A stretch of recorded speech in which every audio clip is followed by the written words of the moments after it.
L'organisation la plus mafieuse du monde. Vous me regardez quand je dis ça. Ne vous fiez pas aux apparences de l'ONU. C'est parce que ses fondateurs savaient quel était son rôle réel, qu'ils l'ont laissé avoir pour mécanisme de gestion réel la mafia. Comme ça, on tient tout le monde. On tient tout le monde et les affaires marchent. L'ONU est une organisation criminelle dans le fait. Elle élabore le crime, planifie le crime, la sophistique, pour que le crime n'apparaisse pas comme étant un crime, alors que c'est le crime. Puisque vous vendez, vous donnez tout cadeau à l'ONU. Parce que on vous a dit que c'est l'organisation fêtière du monde, là-bas il y a les droits de l'homme, il y a une charte des deux qui parle des droits de l'homme. C'est de la foutaise. Je dis bien c'est de la foutaise. C'est une organisation criminelle. Et le cas des 49 soldats est encore la preuve s'il en fallait. La énième preuve s'il en fallait du caractère criminel de l'ONU. C'est de cela qu'il s'agit. C'est comme ça qu'elle fait partout. Je vous donne vous parlez des détails, non? Tout à fait. Ce qu'on appelle National les éléments nationaux de soutien. NSE. National Element Support. Yes. C'est ça, non? Le NSE en tout cas. Comment pouvez-vous expliquer que toutes les tâches qui sont commises par ces éléments-là, écoutez bien, sont des tâches hors mandat? Vous voyez ce que ça veut dire? Des tâches illégales de fait. Ça veut dire que ces éléments-là travaillent de fait dans le noir. Et donc ce sont des mercenaires. Merci. Mais tu as tout compris. Tu as tout compris. Tu as tout compris. Je n'invente rien, c'est ce qui est écrit. C'est ce que l'ONU a rapidement fait de les recuser. Mais l'ONU est au courant, couvre, protège ces pratiques-là. C'est comme ça qu'elles fonctionnent. C'est-à-dire que des tâches aussi graves, importantes comme la sécurisation des entrepôts, de la logistique, sont des tâches hors mandat. Ça veut dire qu'en fait que... Et on va d'ailleurs questionner d'ailleurs l'émission de ces entreprises, puisqu'on va y revenir clairement. Je crois Bertrand en a fait mention la semaine dernière. Comment est-ce que l'on arrive, on parvient clairement à créer ces entreprises offshore qu'on ne connaît clairement pas d'où elles viennent pour gérer des missions aussi importantes telles la sécurisation des contingents et autres entrepôts assez importants pour l'ONU. On va questionner d'ailleurs cela dans le cadre de cette émission. C'est comme ça que l'ONU a rapidement recusé ça. Elle n'a pas recusé parce qu'elle aime le Mali. Non. Elle est prise en flagrant délit. Elle est prise en flagrant délit. Il ne faut pas se salir. Non, on ne les connaît pas. Ils les connaissent. Ces gens-là travaillent dans le cadre d'une convention. D'une convention que l'ONU parraine. Que l'ONU parraine. Même si elle est purement, il dit que c'est purement bilatéral. C'est du n'importe quoi. Qu'est-ce qui est bilatéral? Lorsque les éléments de soutien viennent dans le cadre de la rotation des contingents onusiens. Parlant de l'aménagement. Vous dites que c'est bilatéral, ça veut dire quoi? Ça, c'est purement du brigandage juridique. C'est du n'importe quoi. C'est de la foutaise. Vous enfumez les gens. C'est comme ça qu'ils fonctionnent. Comment peut-on oser dire que des opérations qui sont supposées être de haute sensibilité en matière de sécurité, haute sensibilité en matière de sécurité, dans lesquelles on retrouve 30 forces spéciales. Écoutez bien, 30 forces spéciales. Comment peut-on dire que des pareilles opérations sont des opérations hors mandat? C'est-à-dire que se font en parfaite illégalité, pourvu qu'on n'attrape pas. Ça veut dire qu'on peut ramasser n'importe qui l'habiller d'une tenue militaire au nom de l'ONU et de l'envoyer sur un théâtre d'opération. Mon cher nous. Mais c'est de cela qu'il s'agit. Je ne sais pas si vous mesurez la gravité, mais il y a un autre aspect mafieux de l'affaire. C'est que la vraie valeur d'un soldat est évaluée dans le cas d'espèce à près de 15 millions. Or, les éléments touchent 500 000. Où va 14 500 000 dans les poches du frère de Macky Sall et du frère de M. Ouattara, qui sont les vrais agents qui gèrent la société SAS. Vous voyez comment ça se passe? C'est un système de corruption réciproque. Je te tiens, tu me tiens, je prends ici, tu prends là-bas, et dans l'ensemble, on se protège. Et les affaires avancent. Et tout donne l'impression que ça va, mais on ne dit rien. Il y a au moins 4 rapports d'audit qui ont été faits par des institutions entre guillemets indépendantes qui démontrent que l'ONU est l'organisation la plus mal gérée au monde. Il n'y a aucune transparence à l'ONU, le syndrome. Aucune transparence en termes de gestion financière. Et le TNT qu'on appelle secrétaire général donne des leçons à ce malade, il dit qu'il est carrément moral international, ce petit voyou. Et qui joue comme ça avec la vie des nations et des pays. Mais c'est cela qu'il s'agit. Dites-moi comment vous avez... Mais à partir du moment, monsieur Doum, où l'ONU elle-même recuse les 49 soldats comme faisant partie de ces contingents, quelle est alors leur mission réelle? On va dire. Je pose ma question.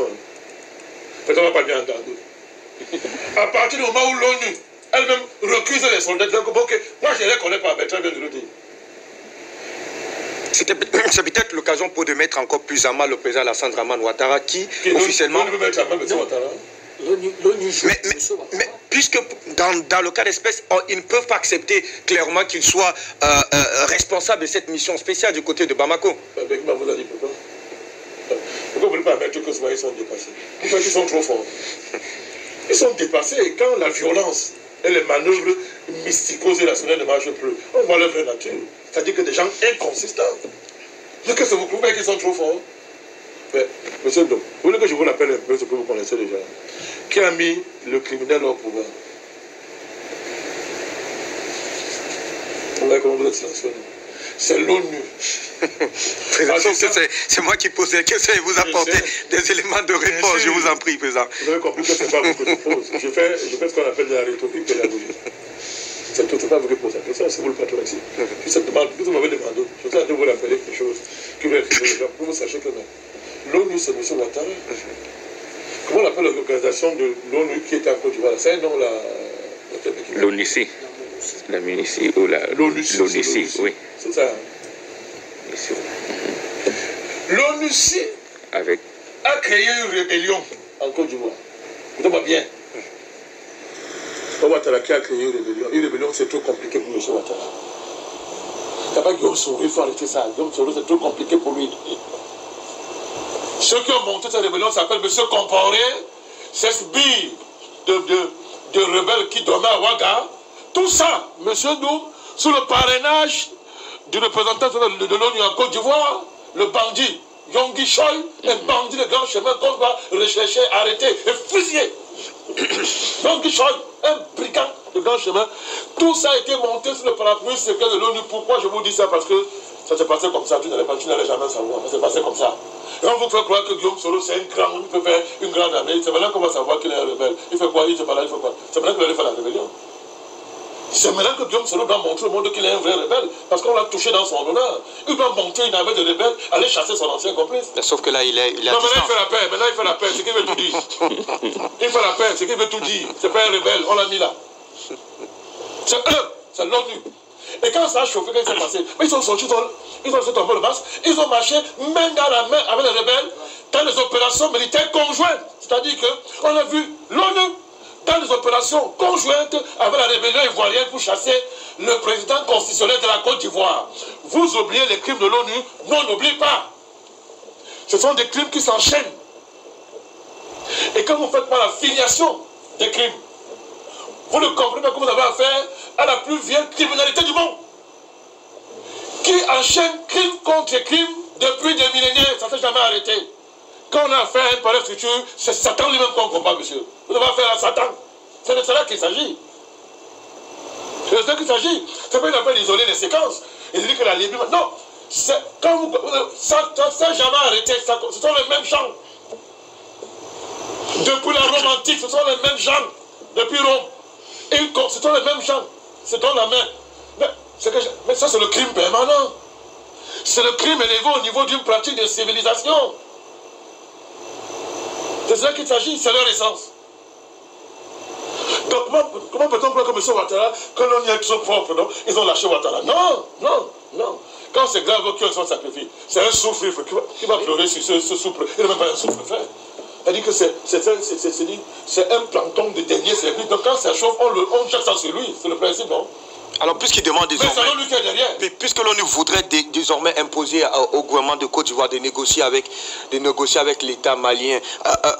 je ne sais pas, l'ONU a dit ça à travers vous êtes unanime sur la question que M. Guillaume Soro a clairement rendu officiel une dictée préparée, puisqu'on le sait clairement, il n'a plus un véritable poids diplomatique et politique au sein du Mali, que dis-je, de la Côte d'Ivoire. Alors qu'est-ce qu'on veut préserver là, dans le cas d'espèce? Non, on veut faire passer l'affaire, c'est tout. Il faut que ça passe vite. C'est tout. Et que vous, comme le noir, on n'a pas de mémoire. Le nègre oublie, il rit. Il regarde le football, il danse. Il va oublier. Il va oublier. Là, on n'oublie pas, avec qui m'a voulu le rappeler. En disant, on n'oublie pas ça, on règle ça, on n'oublie pas. Parce que là, c'est l'occasion en or qui vous est donnée. C'est-à-dire que, comme on dit chez nous, Dieu vous livre votre ennemi. C'est de cela qu'il s'agit. Mais cette affaire est grave. Est-ce un hasard si le gouvernement malien a répondu sur la question pour suspendre toutes les rotations de contingents? Vous pensez que c'est le hasard? Ça arrive à un moment où l'ONU musclait ses faux muscles contre Bamako, en racontant les histoires de plan de l'homme, de bêtises comme ça, pour justifier la protection des terroristes au Mali. C'est de cela qu'il s'agit. C'est le coup de qui de la France. Mais cette affaire ruine toute la stratégie qu'ils ont mise en place depuis au moins 6-7 mois. Je vous rappelle que c'est près d'un an de travail de la part de la diplomatie française en coulisses. C'est-à-dire que, d'abord, diaboliser l'État malien, démontrer que c'est un État qui travaille avec les mercenaires, donc ne lutte pas contre les terroristes, amener ça à l'ONU pour qu'on ait un mandat pour soi-disant faire des enquêtes sur les droits de l'homme. C'est-à-dire qu'ils vont aller tuer les gens, mettre ça sur le dos de l'État malien, et l'ONU viendra valider, et par rapport à ça, justifier, légitimer la présence de Barkhane au Niger, c'est-à-dire de l'OTAN au Niger. Et justifier là, enfin que les forces là vont sortir et dire que nous sommes l'OTAN. Nous sommes l'OTAN. C'est ça qu'on veut, nous sommes l'OTAN. Il faut bien justifier ça. Ça fait beaucoup d'un an de travail qui est remis à terre par cet événement-ci, qui démontre de quoi il s'agit réellement. Mon cher Fabrice, moi je vous donne les éléments. Hein. Je vous ai dit qu'à partir du moment où l'ONU recuse les 49 soldats, comme faisant partie de ces contingents, quelle était donc leur mission? Deuxième question fondamentale. Pourquoi Abidjan a attendu 48 heures après l'intervention des 49 soldats et 24 heures après l'annonce publique du gouvernement malien avant de réagir? Donc on arrête tes soldats, tu attends 2 jours pour réagir, et si un détail disparaît, tu fais quoi? Et si un détail il parle, comme disait il parle, tu fais quoi? Mais on pose quelle question là? Il n'y a qu'en Afrique, mais c'est quand même extraordinaire. Il n'y a qu'en Afrique où on voit ces gens. On pose cette question. C'est dehors. C'est dehors. Vous avez en face de vous un État bandit, dirigé par un grand bandit international qui passe son temps à détruire l'Afrique. Et ses parrains qui sont déshabillés en plein jour, nus. Mais qu'est-ce que vous cherchez? Vous échappez leur budget de famille, vous coupez ça. Mais tout ce qu'il y a à faire, on accepte le budget de famille, on coupe des familles. Mais les Africains vont chercher à aller jouer au football, ils vont rire. Ils vont dire non, attention, écoutez, c'est même vrai. Hein? Bon, les Maliens dérangent aussi, c'est la paranoïa. Ces militaires-là, ils sont paranoïa. Comment on a payé certains journaleux pour dire tout et n'importe quoi? Produire des faux documents d'émission. Hein? Pour dire que voici les documents montrés à distance, mais quand tu fouilles, tu vois que c'est un document qui parle à la Côte d'Ivoire. Le destinataire, c'est la Côte d'Ivoire. C'est pour le Mali. Tout à fait. Il faut qu'on soit sérieux. Donc, nous savons aujourd'hui, et c'est clair, on le savait depuis, que l'État malien, gentil et poli, au nom de Allah, a interpellé les dirigeants ivoiriens sur les 49 soldats dès le premier jour. Quelle était la réaction de l'Abidjan? Le M. Malien vous l'a dit hier. C'est qu'on savait. Vous le niez que vous connaissez, les gens. Vous sortez 2 jours après de que vous les connaissez. Vous dites que non, ce sont nos soldats. Il n'y a que Ouattara pour faire chose comme ça. Ça c'est Ouattara ça. La plus grande calamité qui a frappé ce continent. Ça c'est Ouattara. Ça c'est lui ça. Voilà le régime d'Abidjan. C'est lui ça. Après, ils sont à la télé, il met la veste pour jouer au grand. Il incarne quelque chose de grand. Il se ment lui-même que non, moi je suis comme moi, Ouattara. J'incarne une grande idée en Afrique. Je suis quand même grand. Comment? J'ai fait une alliance avec la communauté internationale, on a placé au pouvoir. Je ne suis pas n'importe qui. Vous ne me voyez pas, il faut me respecter. Personne ne va respecter ce monsieur. Il est digne de respect par personne. Même la poubelle de l'histoire va le jeter. Même la poubelle va le jeter. La poubelle va dire que tu n'entres pas ici. C'est de cela qu'il s'agit, mon cher Doum. Cette affaire, c'est du pain béni. Vous comprenez? Maintenant, bon, l'État malien va gérer ça à son avantage. Parce que je voudrais vous rappeler que les 49 soldats masquent autre chose. À partir du moment où ces contingents agissent hors mandat, leurs rotations sont hors mandat, mais comment faites-vous pour empêcher qu'on infiltre les mercenaires dans votre pays? Maintenant, nous savons que les 7 autres missions qui arrivent, la Côte d'Ivoire a profité pour infiltrer le Mali de mercenaires. Nous le savons. C'est établi aujourd'hui. Est-ce que vous savez que les mercenaires, les 30 soldats spéciaux là, leur nom et leur matricule sont dehors? Est-ce que vous le savez? On aura d'ailleurs la liste tout à l'heure. Non, mais nous parlons par l'air, Doum. Ouais. Nous parlons par l'air. Leur nom et leur matricule sont connus maintenant. Alors nous parlons. C'est connu. C'est pas le jeu.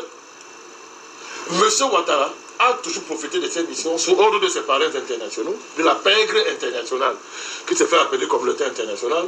Il a passé le temps à infiltrer des mercenaires en passant par ce réseau. C'est démontré aujourd'hui. Et il y a des antécédents. Ce n'est pas une question qu'on pose. Monsieur Ouattara a le mandat de la pègre internationale, déguisée en communauté internationale, de déstabiliser le Mali. C'est la condition pour qu'il reçoive des galons de traîtres et de calamités internationales, qu'il reçoive encore d'autres galons. C'est la condition. Je parle par là, il y a des éléments d'épreuve. On va commencer à les citer. Les sanctions de la CEDEAO qui étaient devant. Monsieur Ouattara. Ah, très bien. Monsieur Ouattara était en première ligne. On peut continuer. C'est-à-dire que qui a fait entrer, qui a fait traverser le ciel malien par un avion de guerre français. C'est parti d'Abidjan. Je pense que c'est le 22 mars.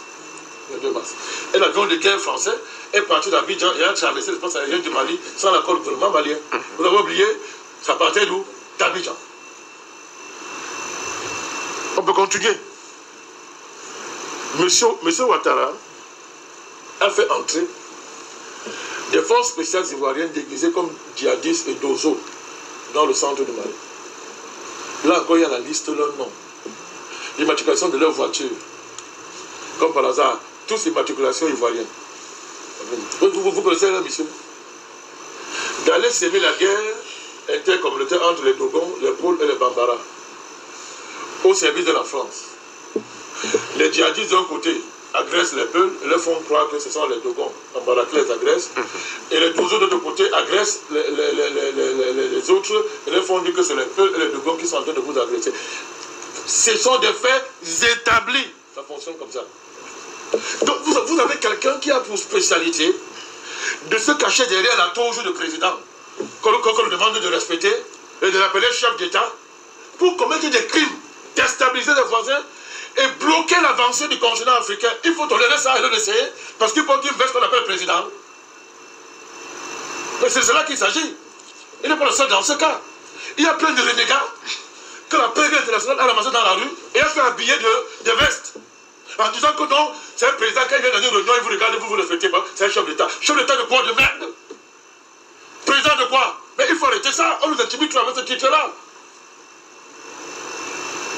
C'est ça le comportement d'un président. Mais qu'est-ce que le Mali a fait à M. Ouattara? Les Maliens leur ont dit à prendre le pouvoir. C'est ça la récompense? Bon, aux Maliens de tirer les leçons, puisque ce nom de la fraternité musulmane, tribale, c'est parce que vous racontez qu'on s'est mis derrière le frère que Dieu a envoyé pour sauver contre les méchants les Ivoiriens du Sud qui n'aiment pas les nordistes. Dans la pure division coloniale qui oppose les Africains. Voilà le frère. Aujourd'hui, voilà la récompense que dans les Maliens. J'espère que les Maliens là, qui ont cru à ce genre de fables sont en train de se ressaisir, de comprendre ce que ça veut dire. J'espère qu'ils comprennent qui est ce monsieur. Et ceux qui l'ont habillé hier, le grand héros qui vient du FMI, il connaît l'économie. On a bien vu son niveau, mais qui n'a pas voulu aller loin. On a vu son niveau dans la conversation avec notre grand économiste. Tout à fait, docteur Boubou Cissé. Hein? Vous l'appelez qui? Docteur Boubou Cissé. Il est docteur. Donc, Boubou Cissé est docteur. Voilà le grand économiste. Il a dit que le Mali a 2 semaines pour tomber. C'est moi qui ai dit. Non. C'est pas lui. Bon, après 2 semaines, ils sont plutôt allés lever l'embargo. On peut que rire, Fabrice, rien pleurer. C'est-à-dire que 2 plus grands économistes du monde, l'ancien gestionnaire directeur général adjoint du FMI, vraiment mon Dieu, on confond tout ici. On ne connaît même pas cela.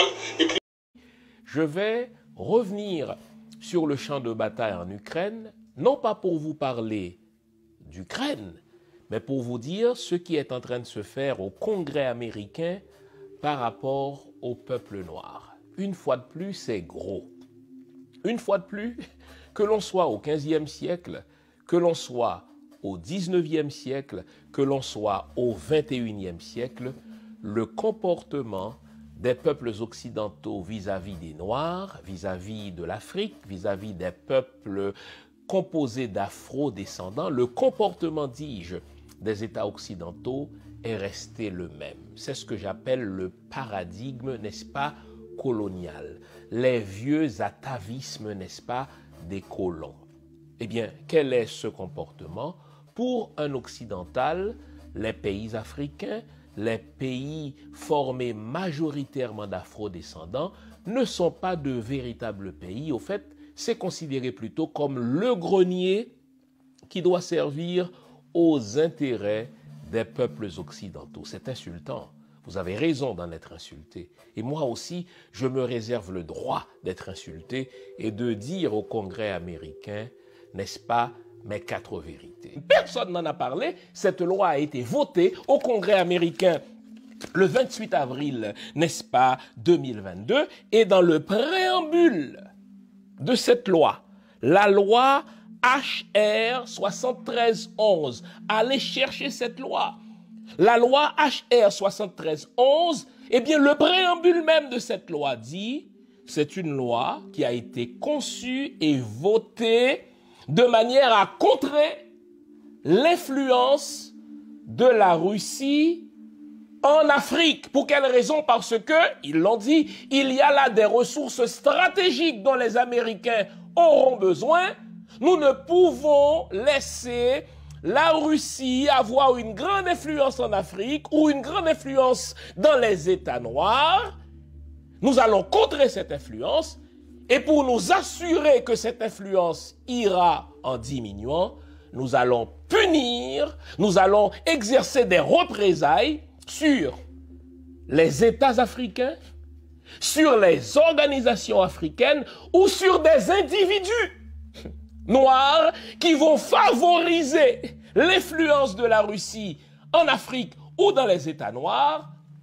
Et cette loi que vous devez lire, c'est une loi scélérate, va jusqu'à dire nous devons identifier ceux qui dans les médias, ceux qui dans l'opinion publique font la promotion du récit russe dans ce qui se passe en ce moment en Ukraine, parce que cette promotion-là aura des impacts sur l'influence des Russes en Afrique. Et là, je me suis senti concerné et j'ai dit, il faut leur dire aux congressmen américains, n'est-ce pas, mes 4 vérités, je vous emmerde.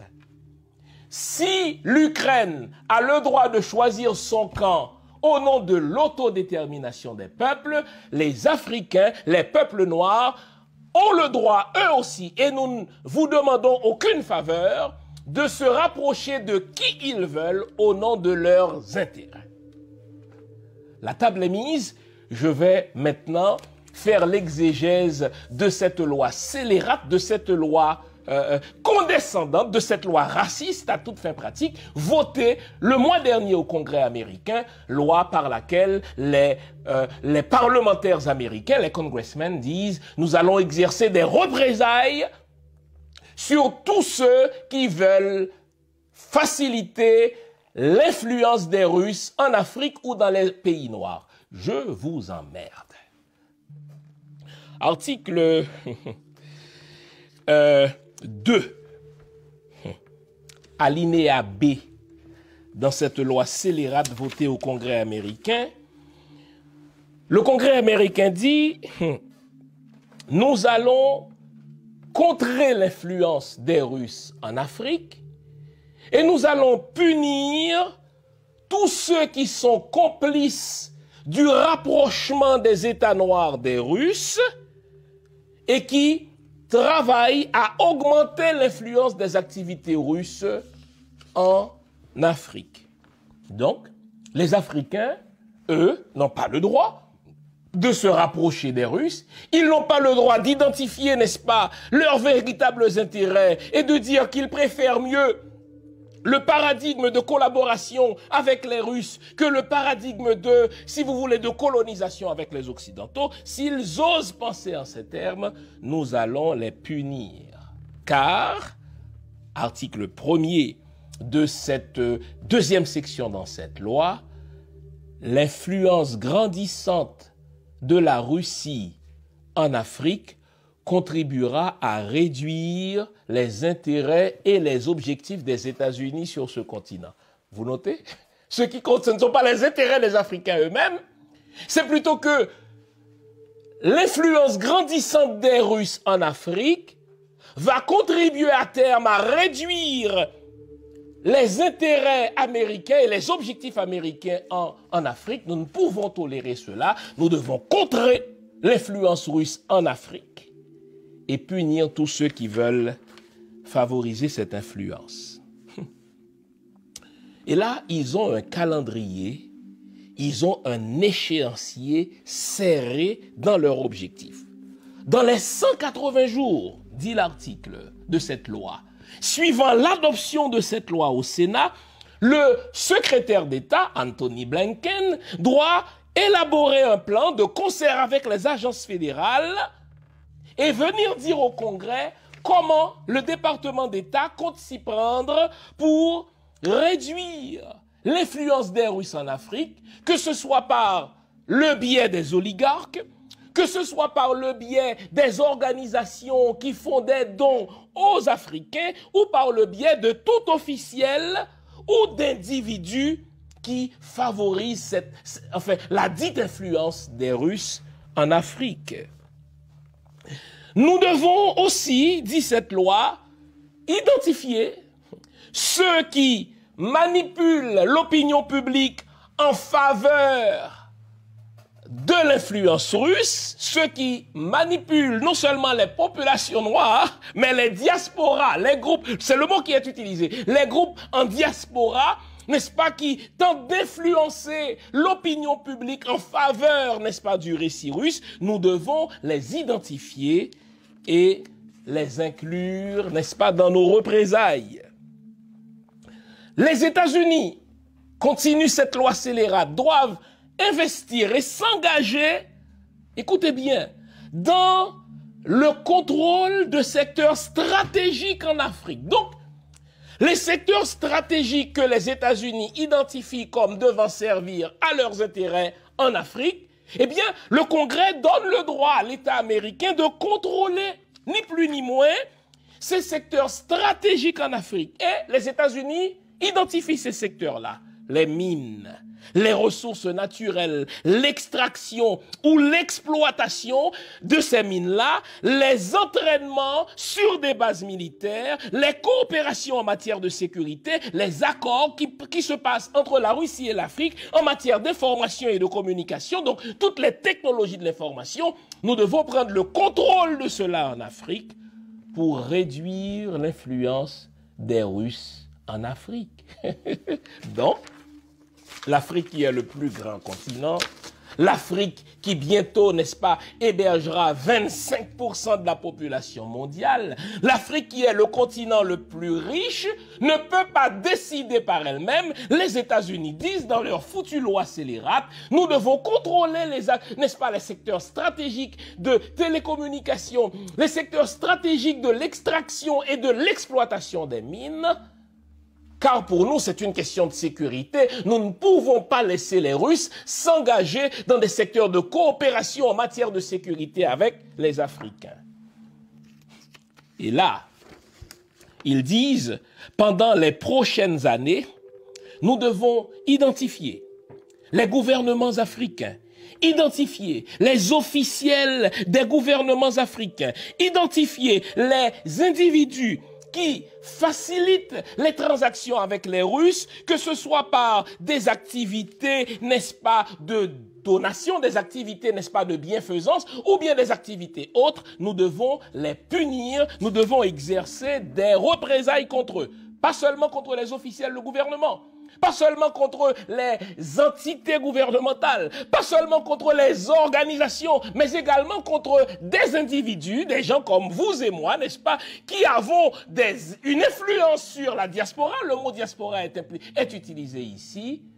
Les identifier, exercer des représailles contre eux, parce que nous ne voulons pas d'hommes et de femmes qui se rapprochent, d'hommes et de femmes noirs, j'entends, qui se rapprochent des Russes, et s'ils osent le faire, nous allons les punir. Et dans cette loi scélérate, il y a 2 représailles qu'il compte exercer contre ces gens-là qui veulent un rapprochement des peuples noirs des Russes. On va geler leurs biens et on va leur interdire l'entrée aux États-Unis. Les mêmes vieilles méthodes scélérates.